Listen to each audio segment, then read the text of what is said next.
Hello, my name is Mike Ward. I'm the Global Director of Content for Informa Pharma Intelligence's Insights portfolio.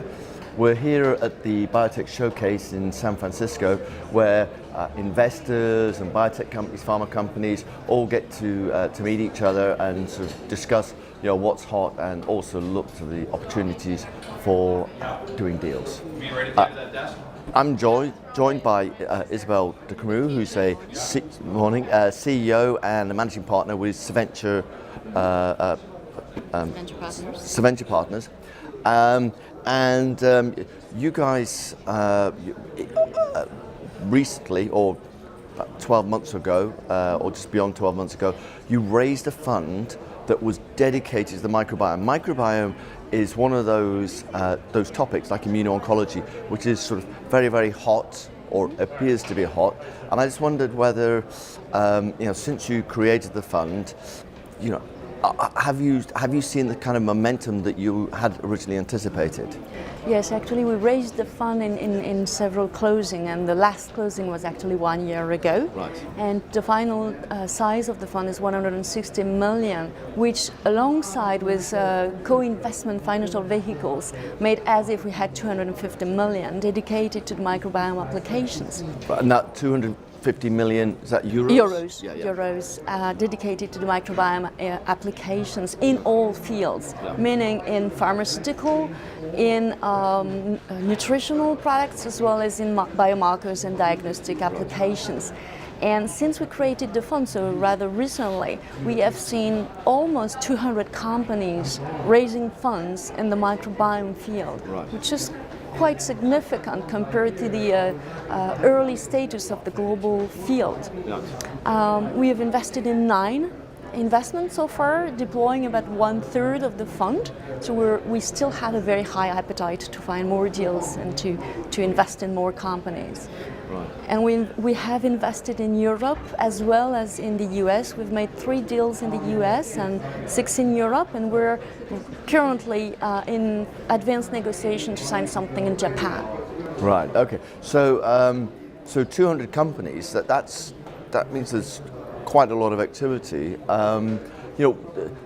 What has underpinned that? Have we seen a sort of an uptick in science? Yeah. The number of academic publications have actually increased tremendously in the recent years, and it's exponential, so especially in the last year. And those publications relate to the field of metabolism disorders, GI application, autoimmune diseases, as well as cardiovascular and neurological diseases. And as you mentioned earlier, immuno-oncology is also hot in the microbiome field. Right. Okay. And so that uptick, is that kind of a signal that we can actually expect even more companies being created? Yes, some of the companies are indeed founded by academic key opinion leaders combined with serial entrepreneurs, but some companies also come directly from the pharmaceutical or diagnostic industry with different applications now that the science on the microbiome has developed. And we see indeed a tremendous increase as a trend in the number of companies emerging and developing, and more are approaching or have entered clinical stage. Okay. So that brings us quite nicely to what kind of assets are you is likely to attract your attention, is likely to get you to put some money to work? We see the microbiome only as a mean, but the ultimate goal of those companies are really to develop drugs or nutritional solutions to diseases. So we'll look in those microbiome companies for the same assets as it would be in any classic companies, meaning what proof of concept have they had, is there a market behind the indications that they're targeting, and the classic development milestones. Okay, so even though it's a kind of a new and young area, they don't get any discount on the kind of data package that they need to provide? I think it's the other way around. They don't need to specifically benefit from any discount in what they have to prove.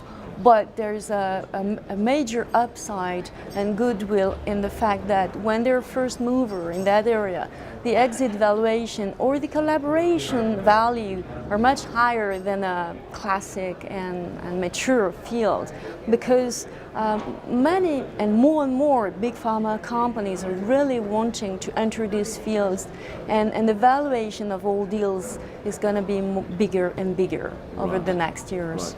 Right. So are you mentioned that you've invested in 9 companies to date.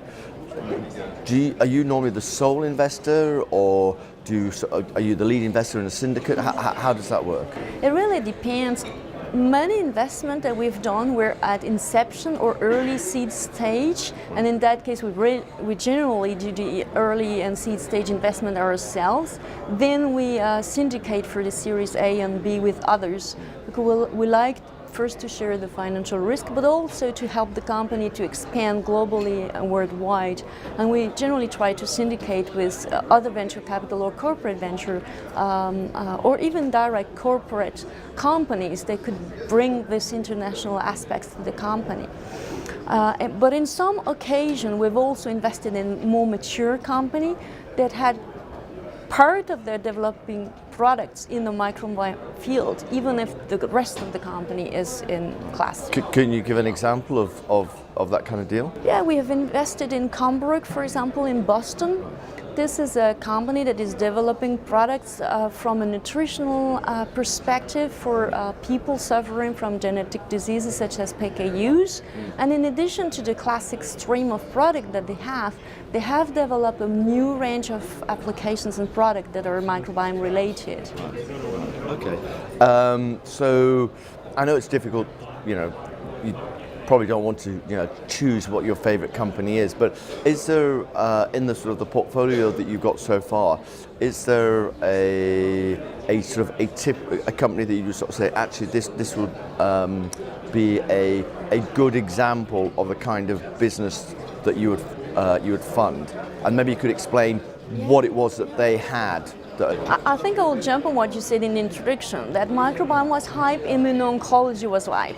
Well, we have in our portfolio one company that is actually combining both fields, and it is called Enterome. Okay. Enterome has announced in December that they have signed a collaboration agreement with BMS, with a $15 million upfront and many bio-dollars behind for milestones. It is in immuno-oncology, and in addition to this collaboration deal, they've also announced that they were entering clinical stage just before JP Morgan with their other product in Crohn's disease. Right, okay. So it's pretty exciting. So you expect to do more deals? I mean, you're at this meeting to source new opportunities? Yeah, to source many opportunities, because as I mentioned, we will still make at least 10 new investments with this fund. A few investments have term sheets signed on the table, and they will probably materialize in the next 2 months and could be announced. And in addition, we have a high appetite in all fields. Some people think about the microbiome only from the bugs as drugs segment, but in reality, microbiome industry is much bigger than just that. The company that I mentioned is developing new NCE, new chemical compound. We have another company that is French-based that is called LNC that is developing peptides, therapeutic peptides as microbiome modulators. So the way to influence microbiome composition, or the way to influence how microbiome interact with the gut and the immune system of the host, it is also opening a very big segment and industry. Right, so it sounds like you've got a pretty busy year ahead of you. It is. So, well, good luck with that. Thank you. Thank you. Cheers.